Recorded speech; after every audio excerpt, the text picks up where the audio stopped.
അങ്ങനെ അതെ വേറെ ഒരു ചെറിയൊരു മാർക്കറ്റിലൂടെ നമ്മൾ കടന്നു പോയാണ്. ഇതൊരു ചെറിയൊരു തോട് പോലത്തെ ഒരു സ്ഥലമാണെങ്കിൽ ഇതിൻ്റെ അകത്തൊന്നും വെള്ളമില്ല, നിറയെ പാറക്കല്ലുകൾ പോലത്തെ സ്ഥലമുണ്ട്. അവിടെ ഒരു കിണർ കണ്ട, ഈ കിണറെന്ന് വെച്ചാൽ വാർത്തെടുത്തേക്കണ കിണറാണ്, റിങ് ഇറക്കണ കിണറല്ല, വാർത്തെടുത്തേക്കാണ്. അങ്ങനെ ഇതേപോലത്തെ ചെറിയ ചെറിയ ടൗണുകളും ചെറിയ ചെറിയ മാർക്കറ്റുകളൊക്കെയാണ് പിന്നെയുള്ള വഴികളൊക്കെ ഉള്ളത്. ഇതിപ്പോൾ നമ്മൾ ബൻസ്വാര എന്ന് പറഞ്ഞ രാജസ്ഥാൻ്റെ ഏരിയ തന്നെയാണ്. ഇനി മധ്യപ്രദേശിലേക്ക് കടന്നാലാണ് റത്തലാമിലേക്ക് എത്തുക. അപ്പോൾ ഇതൊരു ബോർഡർ പ്ലേസ് ആണ്, മധ്യപ്രദേശിലേക്ക് നമ്മളിനി കടക്കാൻ പോവുകയാണ്. അപ്പോൾ ഇപ്പോഴും നമ്മൾ രാജസ്ഥാൻ്റെ ഭാഗങ്ങളിലൊക്കെ തന്നെയാണ്.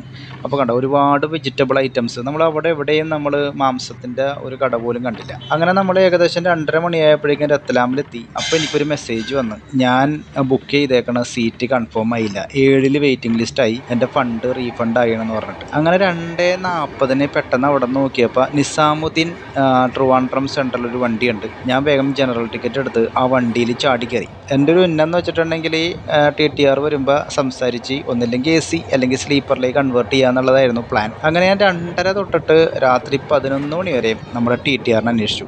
ഇതേപോലെ കുറേ കച്ചവടക്കാർ വരുന്നുണ്ട്. ഓരോ കച്ചവടക്കാരൻ വരുമ്പോഴും ഞാനത് TTR ആയിരിക്കും എന്ന് പ്രതീക്ഷിക്കും, പക്ഷേ അത് കച്ചവടക്കാരൻ തന്നെയായിരുന്നു. അപ്പോൾ ഞാൻ ആദ്യം AC-യിൽ പോയി നോക്കി, അവിടുത്തെ TTR ഞാൻ കണ്ടു. അപ്പോൾ ആ TTR പറഞ്ഞു അവിടെ സ്ഥലമില്ല, സ്ലീപ്പറിൽ നോക്കാൻ പറഞ്ഞു. അങ്ങനെ സ്ലീപ്പറിൽ ഞാൻ പറഞ്ഞില്ലേ 2:30 തൊട്ടിട്ട് ഏകദേശം രാത്രി 11 മണി വരെ ഞാൻ നോക്കി, അപ്പോഴും TTRനെ കണ്ടില്ല. പല സ്ഥലങ്ങളിലും ആൾക്കാരൊക്കെ ഉറക്കമായി. ഞാൻ ആ പ്ലാറ്റ്ഫോമിലൊക്കെ കുറേ നേരം ഇരുന്നു. ഏറ്റവും അവസാനം ഞാൻ ജനറലിലേക്ക് എത്തി.